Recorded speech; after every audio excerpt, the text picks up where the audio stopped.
साहिल पे खड़े होके समंदर का जायजा लेना बहुत आसान है, मगर असल इंसान वो है बेटा जो लहरों की मुखालफतों में कदम उठाता है। He goes into those storms.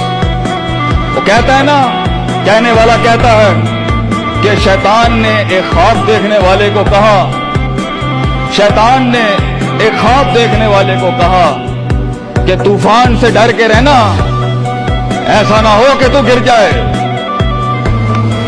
तो ख्वाब देखने वाले ने जवाब दिया, ओए मैं ही वो तूफान हूं जिससे डरना चाहिए। I am the storm.